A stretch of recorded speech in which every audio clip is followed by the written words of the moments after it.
player at coach ng Brazil, ibinida kung paano nila tinalo ang Gilas Pilipinas sa pamamagitan ni Justin Brownlee. Sinabi naman ni Coach Tim Cone at ng FIBA na malaking bagay ang pagkawala ni Kai Sotto sa pambansang koponan. Tutukan po natin ang lahat ng yan, pero bago yan, hihingi po tayo ng isang subscription sa lahat ng dumadaan sa ating munting channel kung nagugustuhan nyo ang ating palabas.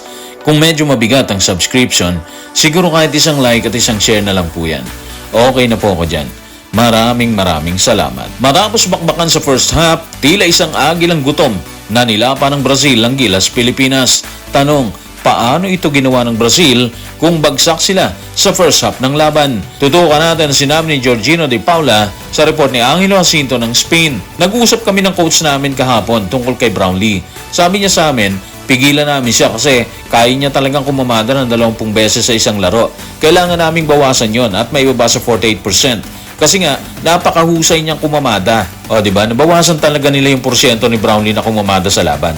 Dati kasi kumakamada siya ng 26. Kagabi, grabe yung tumal ng kanyang puntos. Meron lang siyang 15. Ibig sabihin na wala yung 11 points sa kanyang average na 26 kada bakbakan, di ba? Ang laking bagay nun. So, matotal, nadepensahan nila ng maayos si Justin Brownlee. Nagawa nila yung homework nila na pigilan yung pagkamada ni Justin. Iisip nila kasi si Justin ang heart and soul ng Gilas Pilipinas, which is totoo naman, di ba?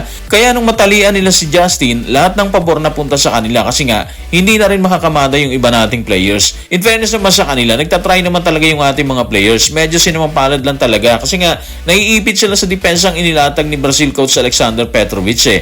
Pansin nyo ba si Junmar? Malimit, wala siyang mabatuhan ng bola, di ba? Kaya yung option niya, itira na lang kahit gipet kasi nga, oras na. Luckily, pumapasok yung mga tira niya nung time na yon. Ang pahayag ni Georgino de Paula ng Brazil tungkol kay Justin Brownlee ay kinumpirma ni Coach Alexander Petrovic sa interview. Base sa kanyang pahayag, ginipit talaga nila si Justin Brownlee para biguin ang Gilas Pilipinas. Narito ang paglalahad. Tutukan natin si Coach Alexander Petrovic sa report ni Angelo Jacinto ng Spain. Nang ilagay ng Gilas si Brownlee sa 4th spot, inilipat namin yung iba naming players sa perimeter kasi nga gusto naming ituloy ang aming depensa kay Brownlee. Sa pag-score lamang ng Pilipinas ng 60 puntos, naniniwala ako na nagawa namin ang mahusay ang trabaho namin. So patunay ito guys na ang laki ng impact ni Justin Brownlee sa Olympic qualifying tournament. Alam na alam nila yung aatakihin sa Gilas eh.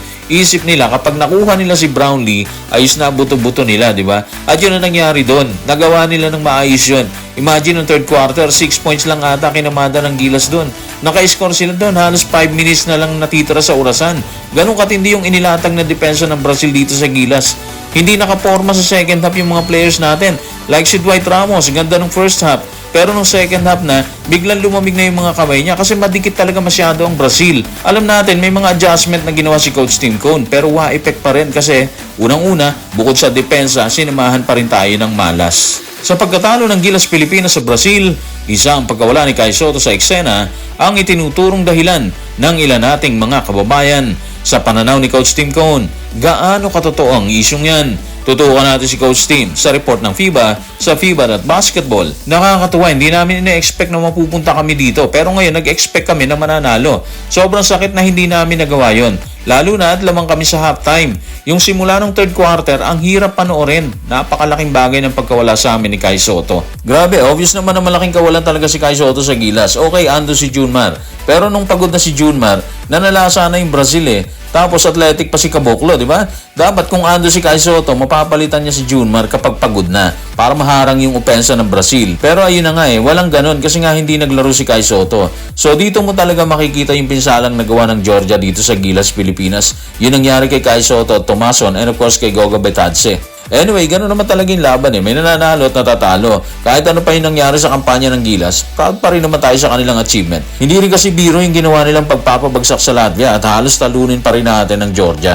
Ang paniwala ni Coach Tim Cone na malaking kawalan si Kai Sotto sa Gilas Pilipinas sa bakbakan nila ng Brazil ay sinangayunan ng FIBA. Narito ang kanyang pahayag. Tutukan natin ang report ng FIBA sa FIBA.basketball. Malaki ang naging papel ng pagkawala ni Kai Sotto sa rim protection at paint usage ng Pilipinas, lalo na sa mga pinakaapurahang sandali ng pangangailangan ni Coach Tim Cone.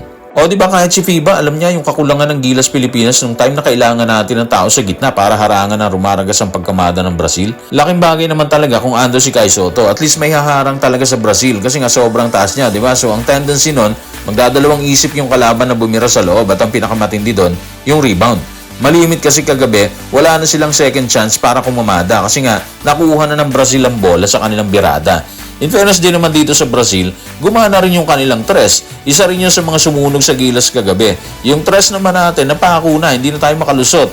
Tapos yung mga players natin, dahil maigpit yung depensa, nauwi lang sa error. So guys, maraming salamat.